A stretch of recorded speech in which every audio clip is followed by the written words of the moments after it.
go and review the recordings. So, and it's getting started.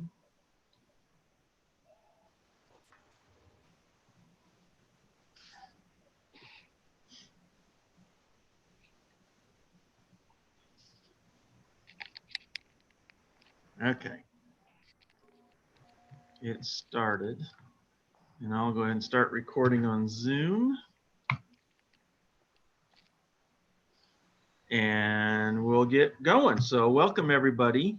Good afternoon on another hot, wonderful day in Oklahoma. And welcome to our 5th class of our summer series. So glad you could join us. I think this is going to be kind of a fun, it's an unusual topic. We don't talk about grafting a great deal in a lot of our training. It's kind of a specialized method of propagating plants, and some of you I know have had a chance to do a little bit of that, even with vegetables, like Dr. Hu is going to talk about today. We've had some of the groups come to campus, Dr. Hu, and actually get a chance to do this and practice it a little bit with Dr. Dunn. And I'm not sure how successful they were. But they got a chance to play with it a little bit. And as you'll learn, as Dr. Hu gives her presentation, that there's a science and an art to grafting. And it's a real challenge, but it's kind of fun. And this one's unique because we're doing it with vegetables. So I'd like to just go ahead and introduce then Dr. Bizhen Hu. She recently joined us, just a few months ago, I think, wasn't it? Or has it been longer than that? So she's a new faculty member, and she has extension and research or teaching. I don't remember. Teaching. Okay, so teaching and extension work, and so she's working with urban horticulture and farmers markets and that kind of stuff, right? And you're welcome to share any more. If you want to take a minute, just tell everybody who you are and what you're doing, because since you are new, I don't think anybody that's probably joined us today knows who you are. So because you've just joined us as a new faculty member, so feel free to share a little bit about yourself. Sure. We'll go to about 1:45, or if you get done earlier, that's fine, and then we'll just open it up for some questions. Okay? Sure. So I'll go ahead and turn it over to you, and you can tell us all about yourself and take us on an adventure on grafting vegetables. Thank you very much for your great and very precise introduction. I think you already tell us a lot about vegetable grafting, and it's very precise how you describe it. So good afternoon, everyone. And I'm very, very glad to be here. Thank you for joining me today. And I do prepare to introduce myself a little bit more since I'm very new at OSU. So again, my name is Bizhen Hu, and I joined OSU this year. So it has been already half a year, actually. So I finished my first semester here in spring, and my position here is 75 teaching and 25 extension. So in spring and fall, I'm teaching 3 courses, and summer is really the time I can really come out and do the extension work. So I'm very glad to start to get things started. And right now, I'm having some trials, summer lettuce trial, and I'm also involved in the summer squash crop cover trials. So I'm really looking forward to getting involved in a lot of this type of vegetable production trials, and hold some workshops, and really look forward to working with all of you. This map shows my background. I'm from China, the southeast coast of China, and I earned my bachelor's degree in agronomy from China Agricultural University in Beijing. And then I came to the States in 2010. So it has been 10 years now. I studied at Ohio State University, and I studied horticulture and crop science at the other OSU for 6 years. And after I graduated from my PhD degree, I joined an assistant professor position in Georgia. And it was a teaching position. So most what I did in Georgia was teaching undergraduate courses. And as I said, starting this year, I'm very happy to join OSU here in Oklahoma. And my position is about small farm urban horticulture. My focus will be vegetable production. So that's about me, and I'm happy to tell you more about myself, and I'm sure we will have a lot of chance to work together and learn from each other. So I'm glad to be here and introduce myself and see many of you the first time now, and hope to see you in person soon. So now let's start today's topic. I try to summarize all the information we are going to discuss into these 4 questions about vegetable grafting. So let's start with the first question, what it is. What is vegetable grafting? And then we will try to think about why we will need to use that practice. And then the last 2 questions is about how to make grafted plants and how to use grafted plants to benefit from them. Now let's start with the first question, what it is. Have you heard about grafting? I'm sure you have, right? And we know grafting is very commonly used for fruit and nut crops for many years. And you may already use some of the grafted fruit trees or nut trees like pecan, grapes, peach. So you may already know what is grafting. And then when we think about what is this practice used for vegetable, we call that vegetable grafting. What it is? The simple answer is about the same. The idea is about the same. Vegetable grafting is to put 2 different plants, they are vegetable plants, into one. And I'm going to show you this simple example. So I use tomato here for this example. These are 2 different tomato plants, and they are different varieties. The plant A, we call this the scion, is the fruiting varieties. This is what we want to grow fruits from. It has very good fruits, but the plant has some issue. For example, it may has disease. It's susceptible to a lot of diseases, or it may not be very productive. It has low yield. Then how can we still grow this scion, this variety, and have a better yield? The answer is we can get help from the plant B. The plant B, we call it rootstock. And this is bred specifically to have a good root system. And it doesn't really necessary to have good fruit. And usually the rootstock varieties, they don't have marketable fruit. I tried once and I never want to eat them again. It's just not edible. But they are bred to have very good roots.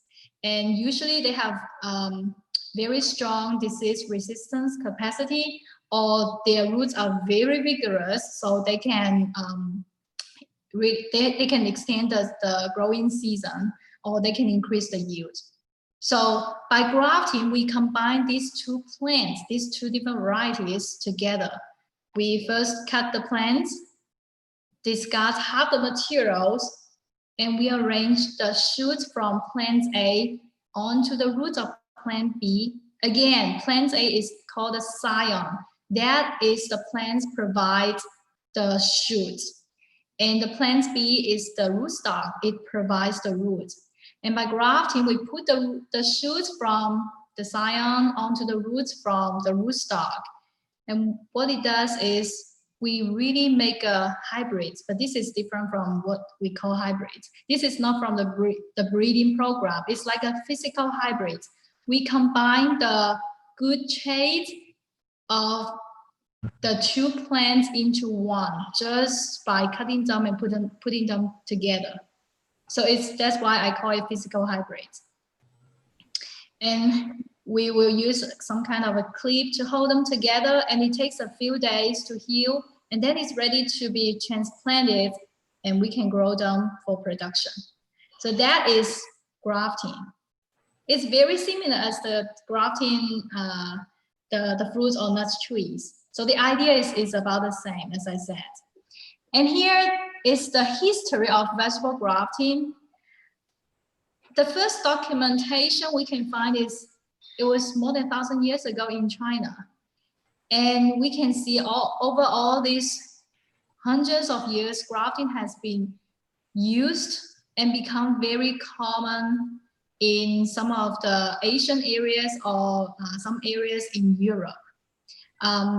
Some vegetables like watermelon is almost 100% grafted in some of these countries. Or tomato is also almost 100% grafted, like in Japan. So this is really an old technique, but it does have new potential. And that's when we started to pick up this practice, this old practice in the US. It started in the 2000s. The first use of grafted tomato was in the US was for hydroponic greenhouse production. And the reason for that is to use the higher vigor of the rootstock so we can extend the growing season. So instead of having the crop producing fruits for just 3-4 months, the grafted tomato can keep producing fruits for half a year or even longer because of the more vigorous roots. And that's the first application or first use of grafting in the US. And then starting about 10 years ago in the 2010s, vegetable grafting has been used for the retail market, and the usage has been increasing since then. So this is kind of the history. You can see this is really an old practice, but we are picking up here because of the new potential. And I'm going to talk about what are the potential for using this old practice very soon. And you can also tell from the history, grafting vegetable it has the interest in the whole global scale. So it's not just here. Globally, these are the most commonly grafted vegetables: tomato, eggplant, pepper, cucumber, watermelon, and melons. And in the US, for now, the tomato and watermelon are the two most commonly grafted, or the biggest grafted vegetables here. And I just said the start of using grafted plants really in a nationwide scale in the US started about 10 years ago. And this started with the SCRI team, that is a specialty crop research initiative. And you can see all these the yellow color dots on the map. This is a nationwide effort. It's for research, extension, and teaching activities related to vegetable grafting. And that is the first initiative for adopting this old technique. And since then, this team has been working since 2011, and now it's also already in the second phase of the program.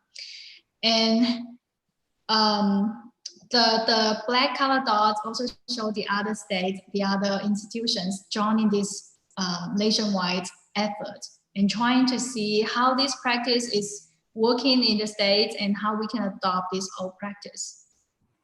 And if we focus on our state, Oklahoma, what I found is that the activities are very limited. There's not much research, extension, or teaching work done.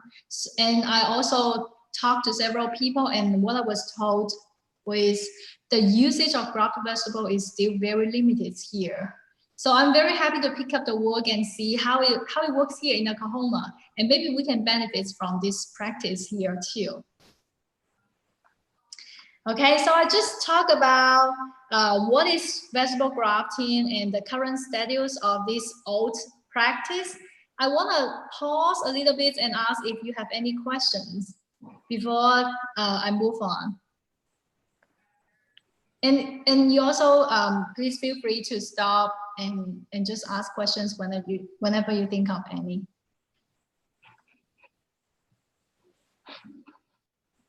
Do you have any questions for now, or we want to save them to the end?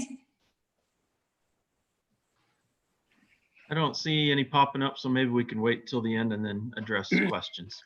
Yeah, I have a question. Yes, Oh, please. go ahead, Keith. Hi. Those letters in the previous slide, I think they were SCRI. Yes. Yeah, what does that stand for? Oh, great. Yeah, that's a great one. The SCRI is USDA Specialty Crops Research Initiative. So it's actually a grant. FDA Specialty Crops? Yes, Okay. it's Specialty Crop Research Initiative.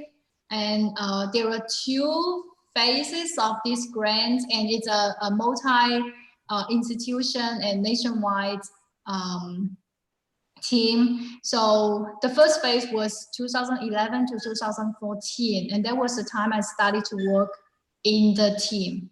And now it's the second phase.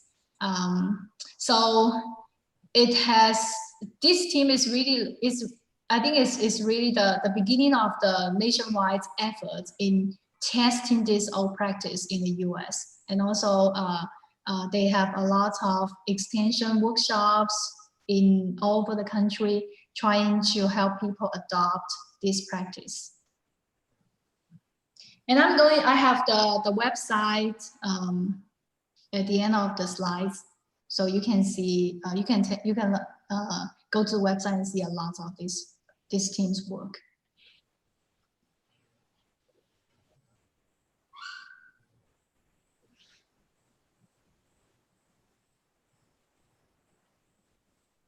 Okay, so if we don't have any other questions, now let's move on to the second one then.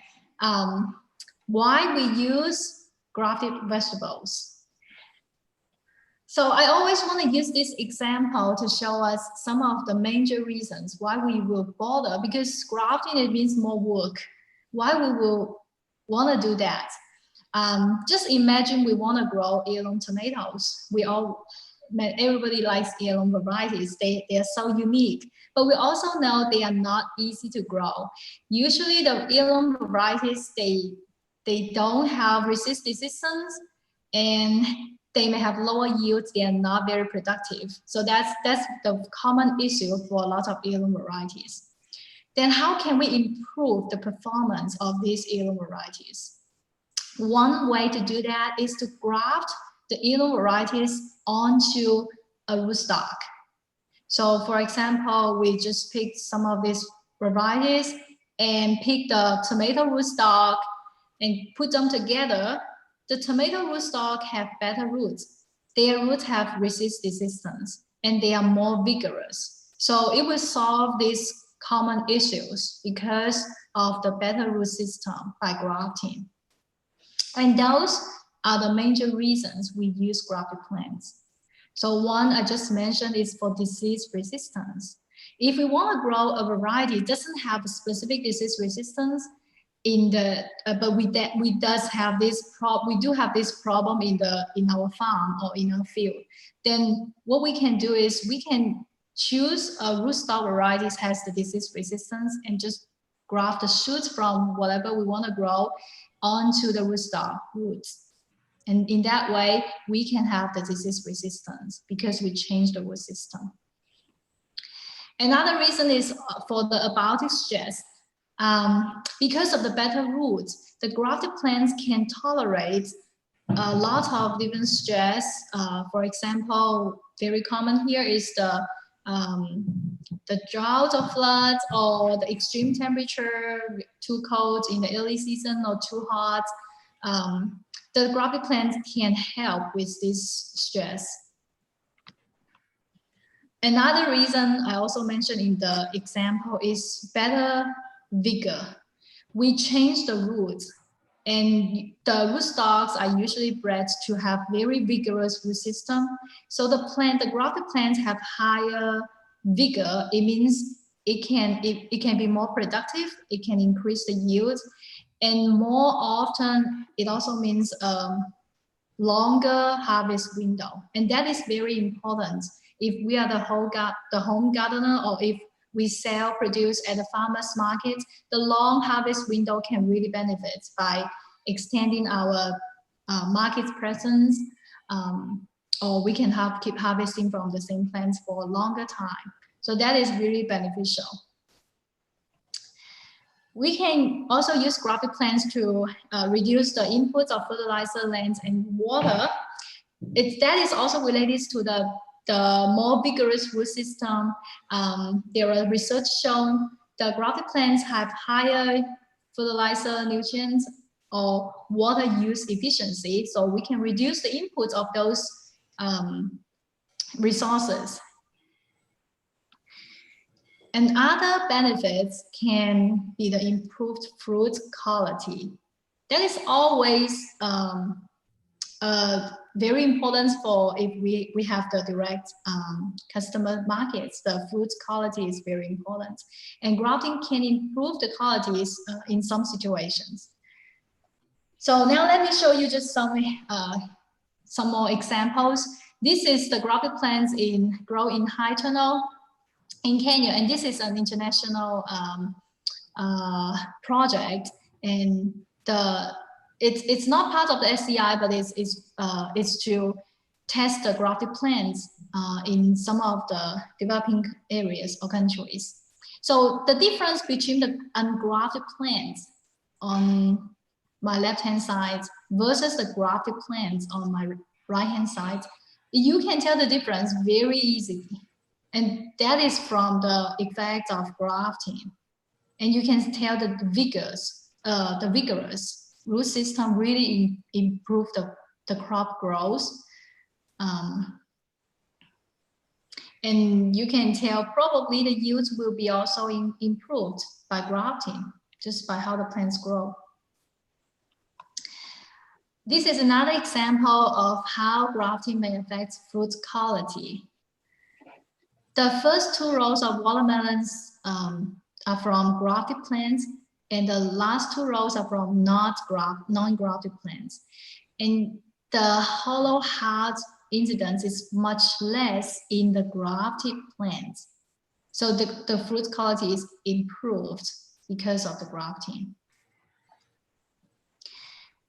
So I just said a lot of good things about grafting, but I always want to remind people or emphasize this. Grafting does not always increase yield or revenue. We need to remember this. There were lots of trials in different areas from different production systems, and the results show us grafting is not always benefits the yield or increase the revenue.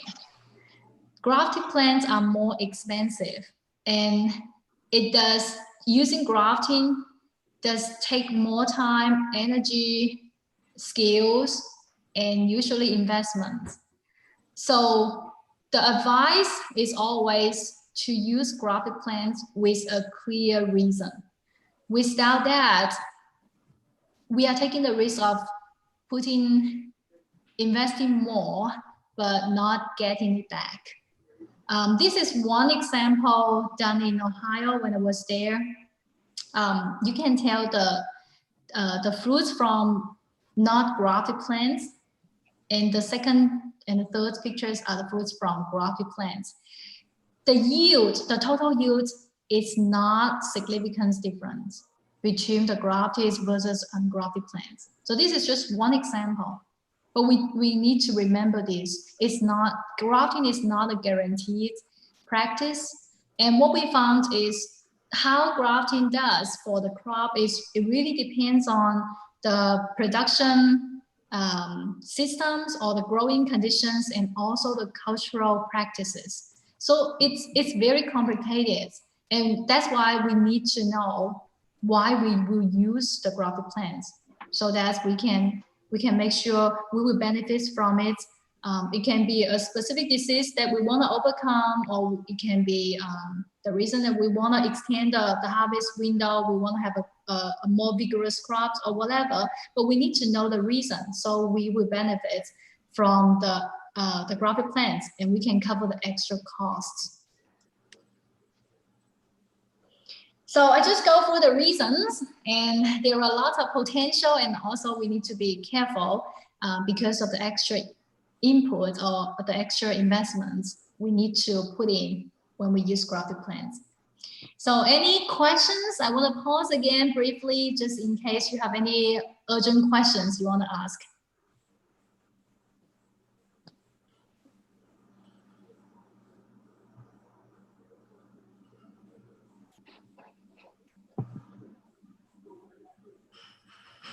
If we are good, then, sorry, is somebody have a question?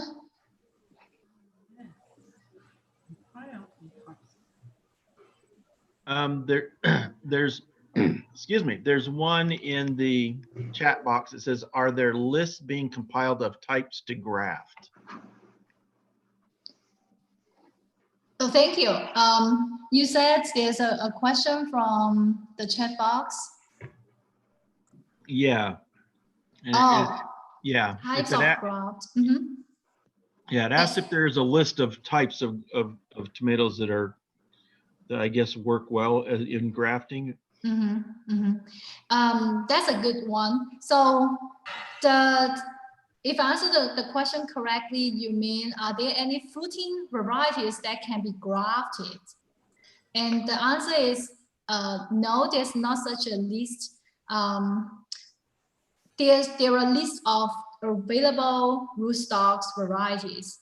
And in terms of which varieties can be grafted, I think it's not limited.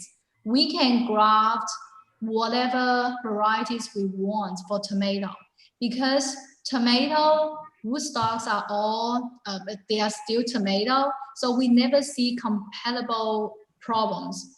I have done a trial to try to see whether there are some varieties that can be grafted and others cannot in tomato. And what I found was all of the trials, I tried 90, and all of them are compatible. All of them can be grafted. So I would say for tomato, there's no such a list, and probably because it's not needed, because tomatoes should be able to graft it onto the tomato rootstocks in the market. And then for the other, especially for the cucurbits, that may be another story, because cucurbits, like watermelon, the rootstocks varieties are squash.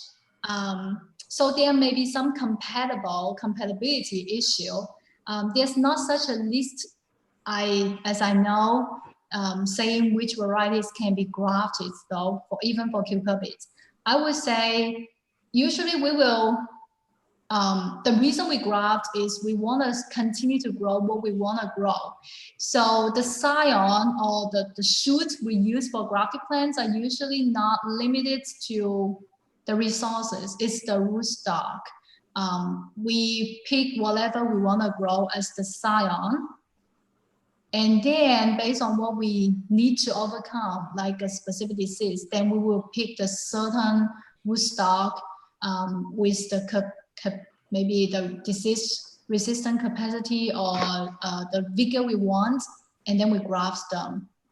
Are the rootstock varieties that are used, or is there a list of those? If yes. someone's interested in them? Okay. Yes, there are a list of rootstocks on the website. I'm going to show you the website, but that's SCRI team. If you type in vegetablegrafting.org, that is the website, and there are resources, and some of the resources are the current rootstock. And that rootstock tables, those rootstock tables are updated once a year or twice a year. So I did some of the work when I was in Ohio, and now I just checked, and the most updated table was this year, updated this year. So it's very current, and yes, there are rootstock tables on that website.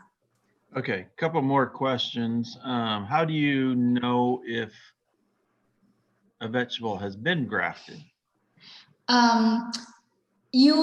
If the plants are still small, you may be able to see the cut. But as they grow larger, maybe a good grafted vegetables may not, you may not see it as has been cut. So I would say for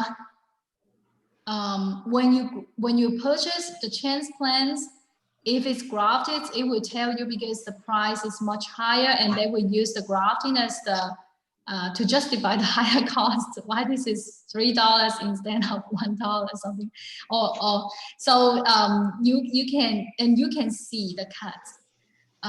But as they grow older, you may in the field you may not be able to tell though. And for tomato, both the roots and the shoots, they are both tomato, just different varieties. So you don't really see the difference by our eyes. So I would say I'm not sure whether I answered this question, but I would say when the plants are still very young, transplants, then you can tell, and then later on it's really hard to tell. Probably price mostly. yeah, the price can tell us for sure. Yeah. One more question, then we'll move on. If you graft a determinate heirloom tomato to an indeterminate rootstock, do you get an indeterminate heirloom? That's a great one. So I think probably the grafted determined heirloom tomato will still grow as a determined in a determinate growth habit, but the rootstock, indeterminate rootstock or most rootstocks, they are more vigorous. So even though the shoots, they still grow as determinates, but they may still grow larger.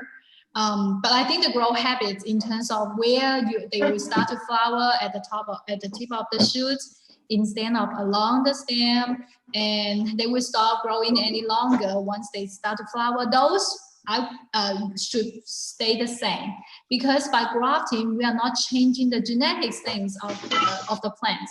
So what the plant is still what it is, but it does more bigger from the roots, so the plants can grow bigger because the roots are larger. They can uptake more nutrients, water, and they can tolerate to more problem stresses.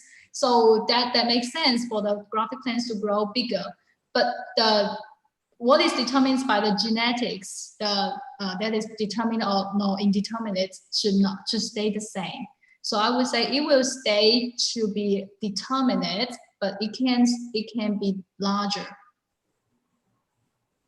Okay, good. Let's go on. How does grafting affect the growth time? Yes, that's another great question. So one issue, but it depends on your market. One issue can be the grafted plants, because of the more vigorous rootstock. It may keep growing or produce or developing more leaves, more shoots for a longer time. So it may stay in the vegetative stage longer, then your early yield may be lower. But it will keep producing, keep growing for a longer time. So you can expect a longer harvest window with lower early yields, but larger total yield, and also a longer harvest window. Does it answer your question? Say it again. Yes, thank you. Great. Yes, so that's a great question. Yes, I'm going to mention that a little bit more later. Okay, let me close the chat box now if there are no other questions. Okay. All right. Then now let's move on to the next question, but I'm glad to see all these great questions. Let me see how to, okay. So we talk about what is grafting and why we use grafted plants. Now, if we decide to use it, again, we need to use them with a clear reason. I always want to emphasize that. But if we decide grafted vegetables may benefit my operation, then the next question is how to make grafted plants and how to use them. So that's what we are going to talk about now. To make grafted plants, I think it's very fun. It's very enjoyable for me. It seems to be complicated, but I think it just takes some practice, and it does require us to pick up some new set of skills. But it's really not that complicated once we have some practice.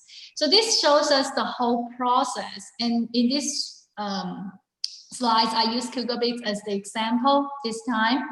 So what we need to have is first scion and rootstock seedlings. And the first step shows us how the grafting can really make the process more complicated and require more resources, more inputs.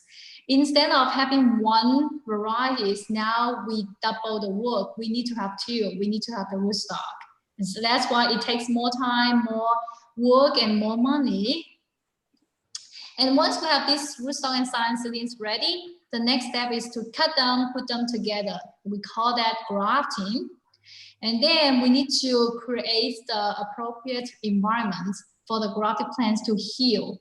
It usually takes a few days. For me, less than a week, but let's say about a week to have the plants healed. And then we will need to take the grafted plants out of where we heal them.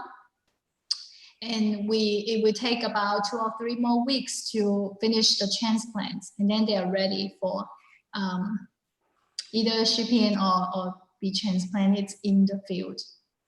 So that is the process of making grafted plants. It has 2 extra steps. One is grafting, the other is healing, compared to our traditional transplant propagation process. And people may feel very nervous about these 2 extra steps, but now I want to show you how simple these two steps actually is. For grafting, that is the process where the step we cut the 2 plants and put them together. People may feel nervous at the beginning, but what I can say is it really just takes some practice. The technique is not that complicated and it's so enjoyable. There are different methods to put the 2 plants, cut them and put them together. For solanaceous crops like tomato, pepper, eggplant, these are the commonly used methods to graft them. The first method here, so the first portion is the scion, provide the shoot, and the second portion is the rootstock, provide the root, and the last portion is the complete grafted plant. So the first method called the splice method, we cut the 2 plants with an angle and then just put them together. That's splice grafting. The second method is called cleft grafting. We cut the scion into like a V shape, and we cut the slits in at the center of the rootstock, and then we put the scion into the rootstock. The third method is the pin method. This is very common in Japan or maybe Korea also. We use a pin to combine those 2 sections, the rootstock and scion. And a modified pin is to cut the 2 portions with an angle. The reason to cut them in the angle is it will speed up the healing process because there's a larger contacting surface between the 2 plants. So these are very commonly used. And for now, the splice method is the dominant method. If you ever buy any grafted tomato, pepper, eggplants, probably you will see them grafted using this splice method. It's very simple and it can be done very quickly, and also it works very well for these crops. For the cucurbits like watermelon, melon, cucumber, the grafted method is not the same because the cucurbits have huge cotyledons. When they're grafted, the cotyledons should stay with the scion. That's how the plants can heal well. That's why the method is not the same. One common method is the turn approach. This, because we don't really cut the plants completely, cut the heads off, so it will increase the healing rate or the success rate. But it takes more work because you cut them, put them together, and once the plants heal, you need to remove the roots from the rootstock. So it takes two times of cuts. So it's I never really use this approach, but it can be a good method for beginners to try. Another common method is hole insertion. Put the sign into the rootstock. And another method is splice. Splice can be tricky. We need to leave one cotyledon with the plants, even when we use the splice, because cotyledon, it's really where the plants, the small seedlings get energy from. That's why it's very risky to take those cotyledons off when we cut them.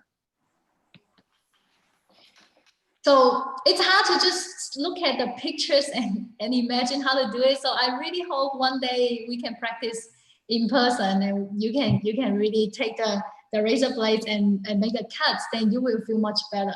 But what I can say is these methods, they are not that complicated to learn, and it really just takes some practice, and then we can all be the master of cutting these plants. And some people may also think this is very labor intensive, and it can be, but the professional grafters, can you guess how many plants they can graft per hour? 400 plants. So it's amazing. At me, just 100, because I do this always just for research. So and also I'm not a very good grafter, I would say. But what I want to say is, even though it seems to be very labor intensive, but for a small scale operation, like for our own garden or for small scale production systems, this can be done by hands, by people. And for large scale propagators, like there are companies, their business is just to sell grafted transplants. That's their whole business. Then they may need to graft millions of plants, then in a very short time period. Then they may use machines. So I have this video, and there are lots of videos like this, but I don't know why I cannot. Okay, there are lots of automatic or half automatic grafting machine, and this is just to show us how mature the technique is already developed in a lot of areas.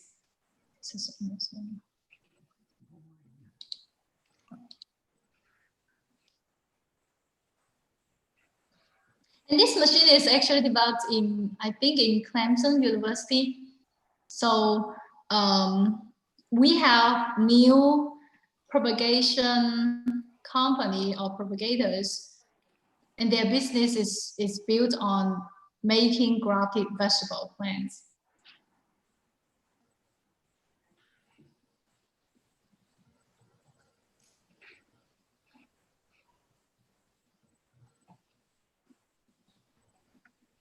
I think we have to move on.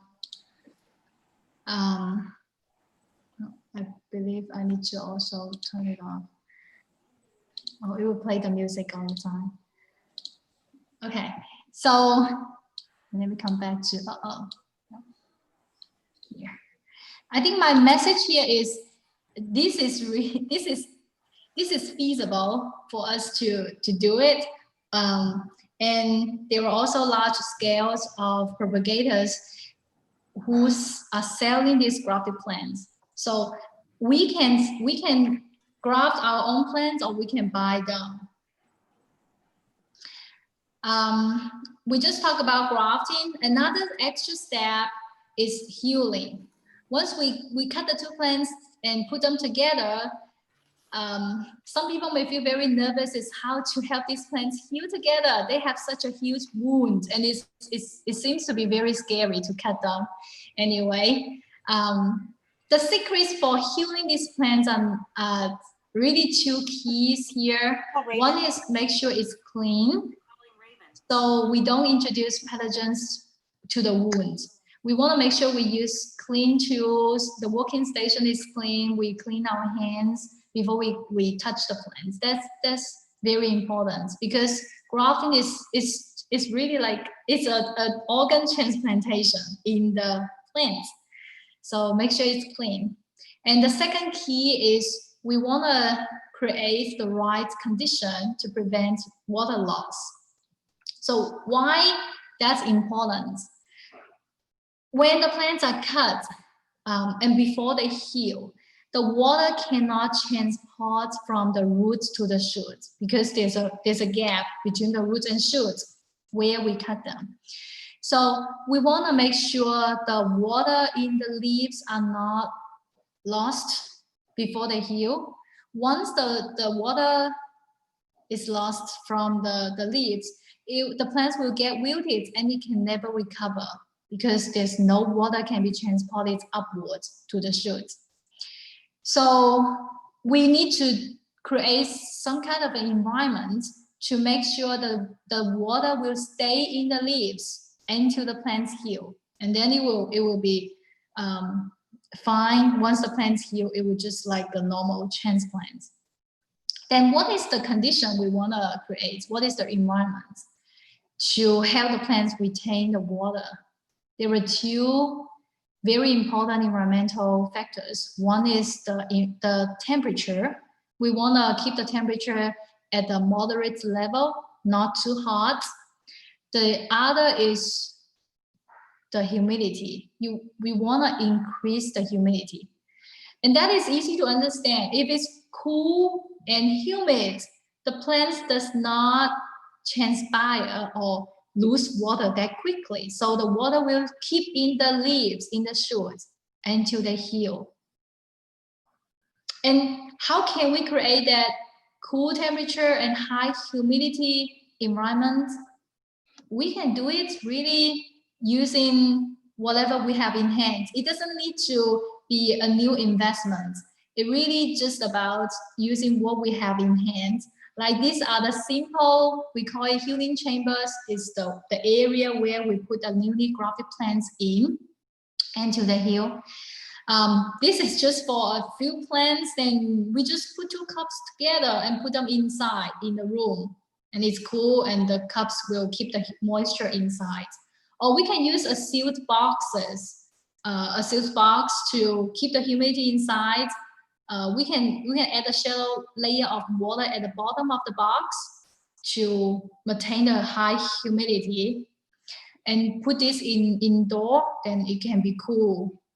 Or for a larger scale, like if we want to graft hundreds of plants, we can use a shell and cover the shell with plastic. That way we can keep the humidity inside and put the shell in a shaded area. So these are not high tech, it's just use what we have in hand. And if we have a greenhouse for a large scale operation, we can build a chamber using PVC pipe covered by plastic to keep the humidity inside the chamber. And we also cover with a shade cloth, because we know when the sunshine can heat this chamber and it's closed, and it can warm up the chamber very quickly. That's why we use the shade cloth, to maintain the temperature at a moderate level. This is a very similar example, and this is used for a commercial propagator. It's huge scale of operation. And they use plastic to cover the bench. The grafted plants are put on the bench. And underneath the bench, there's a misting system. Both the plastic and the misting system is to increase the humidity. And they also use very heavy shade cloths to keep the lights off. And the reason is to maintain the temperature at a moderate level. or we can put them inside without natural light, and this is an example of using a fogging system again to maintain the humidity at a very high level. Or we can use seal boxes again. And when we put these grafted plants indoors without natural light, we can increase some, or we can use some artificial lights, even just infrared lights may help. But if we don't use any artificial lights for a few days, it will be okay for these grafted plants. So to summarize what I just talked about, how to make grafted plants, these are what we need. We need 2 varieties now, or 2 different crops now. The rootstock and the scion. We need something to cut the plants. We can just use the razor blades, it's inexpensive. Or this is like the cutter designed specifically for cutting grafted vegetables. And we need to have something to hold the 2 plants together before they heal. There are grafting clips available in the market. I think it's about 10 cents each. I found some in eBay. So they are still quite expensive if it's used in a large scale, but for a small scale, it's okay to just buy some. Or another way to do it, I always use this. We just use the fish tank tubing, cut into maybe 1/2 inch sections and make a slit in the tube. That's how we can use. And they come with different sizes. So for different sizes of plants, we use different sizes of tubes. Some people use glue. I never like using glue, or maybe I never really tried to use glue, but some people use it. So you can, and the last thing is to build a chamber. And as I said, it's just about using what we have to make sure the temperature is not too hot, the humidity is high, so we don't let the water move out from the shoots before the plants heal.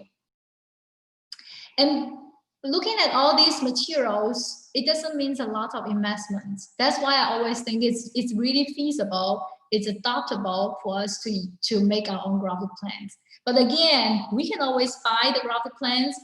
It's still very expensive if we go to the retail market.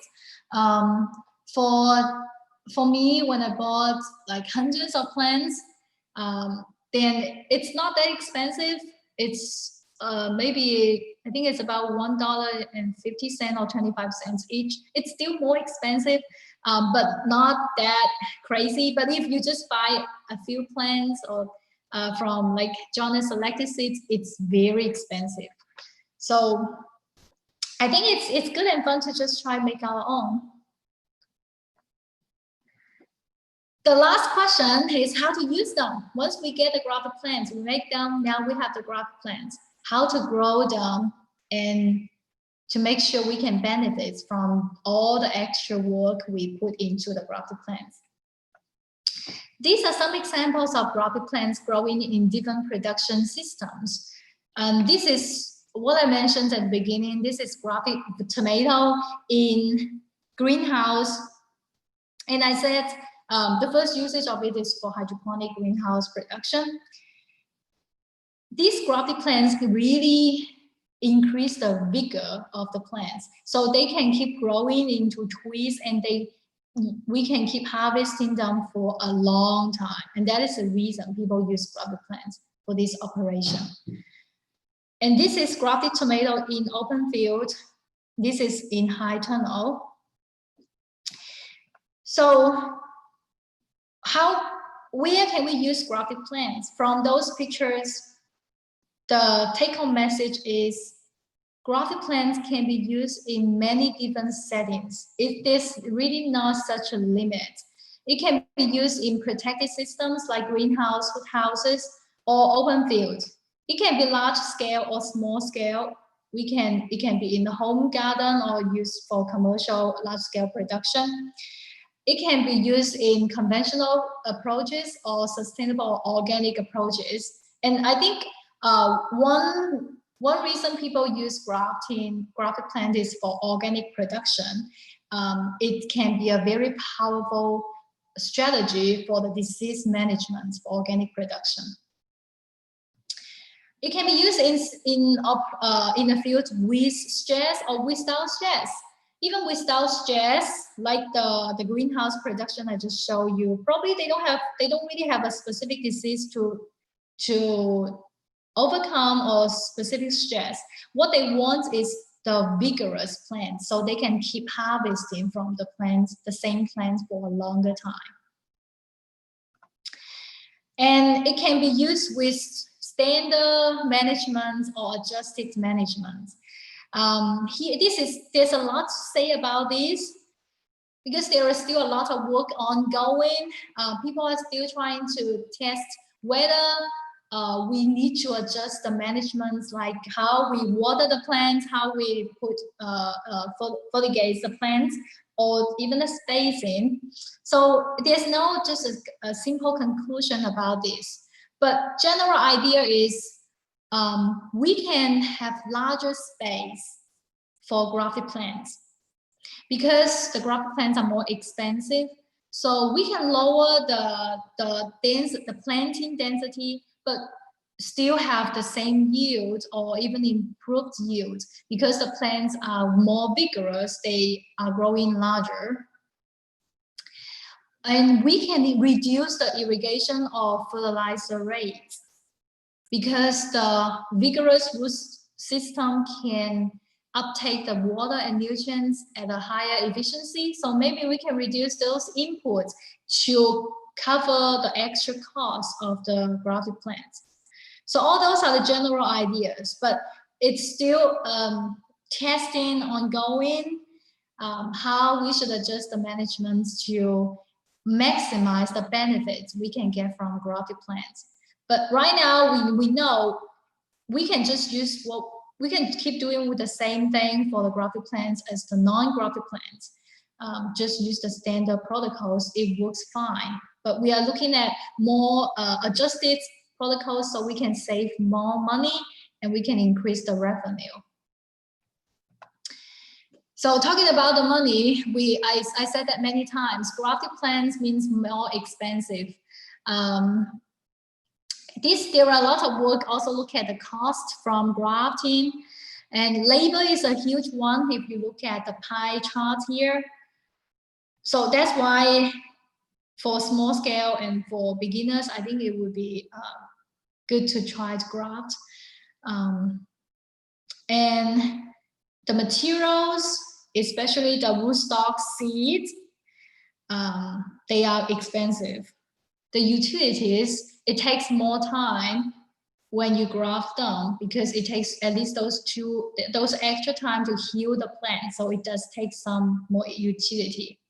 And the depreciation, like you are growing 2 varieties instead of 1, you will lose some of the grafted plants, they may die.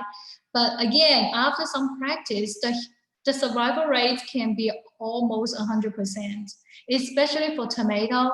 It can easily go above 90–95% success rate.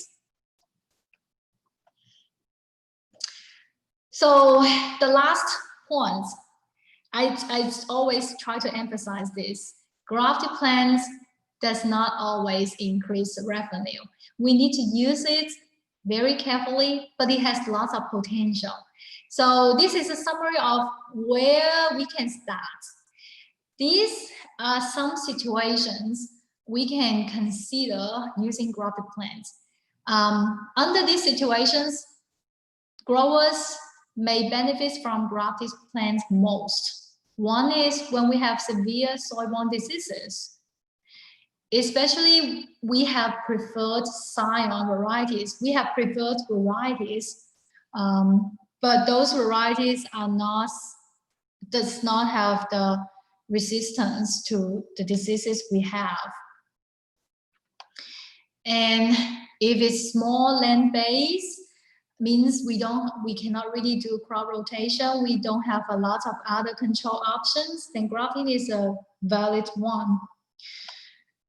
When vigor and yield is very important, I mentioned the market. If we want to sell the produce at farmers markets, or we are growing them in home garden, we want to extend the harvest window, then grafted plants can help with that goal.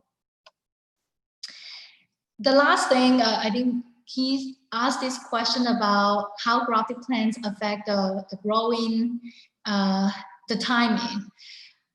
Usually, grafted plants may have smaller or lower early yield because the plants are still producing growing a lot of leaves. They are more vigorous. So the early yields may be smaller, but it extends the whole harvest window, and later yields may pick up, so the total yields can be improved. So the grafted plants will fit very well for people who does not care the smaller early yields that much, but really value the total season yield, and they want to pick as many times as they can. They want to have a long harvest window, then grafted plants can be an option for them. So as promised, I'm going to show you this website. This is the vegetable grafting website as I talked about earlier. So this is you just type in vegetablegrafting.org, you will come to this website. And this is developed by the SCRI team. So there's a lot of resources in this website. And if you go to the resources, you will find rootstock tables. The tables listing all the rootstock varieties in the market, and it's updated every year. There's no such a table called scion table because, as I said, the scion is not limited to what is available. It's really depending on what we want to grow. So you can graft whatever varieties as the scion. It's whatever you want to grow can be the scion. So there's no list of scion variety. And there's a grafting guide. We have just published the 3rd version. I should update this picture, but I just published the 3rd version of the grafting guide, and you can also search grafting guides, and you will find my name there too. So this is all I have, and I think it's a little bit. Oh, sorry, it's already 2 o'clock. Sorry about that. We said 1:45, but any questions or comments, feel free to bring it up, and I appreciate your attention. Thank you, Bizhen. Anybody have any questions, additional questions?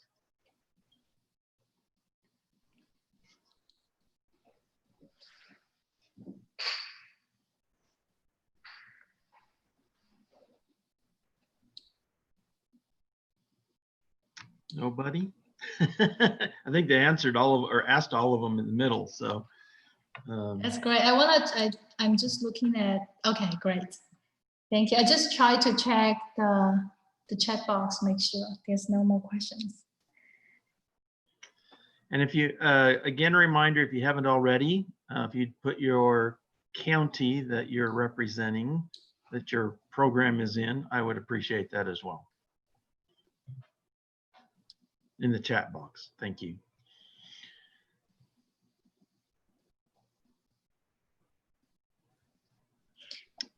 Okay. So, sorry, I did not mention this is my contact information, and I look forward to working with all of you. So feel free to contact me anytime. Yeah, we hope to have you involved in additional or future Master Gardener activities and programs. So so glad to have you on board. That's great. Thank you. You're welcome. Okay, if that's all the questions, I thank you again, everybody. And I was going to look up what next week's class is because I don't remember what it was. But tune in. Let's see if I can find it real quick. Let's see. Some of you may have the schedule handy, but let's see, where is it?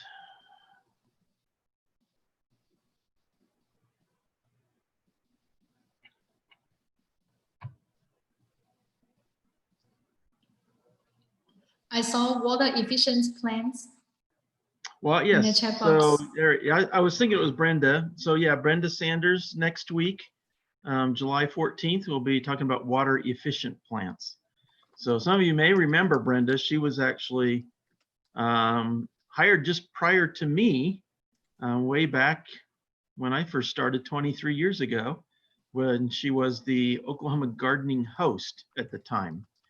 And then she got married, started having children, and she stepped aside, but now she's back helping us out in the department with some projects that we have going on. So we'll be able to hear from Brenda next week.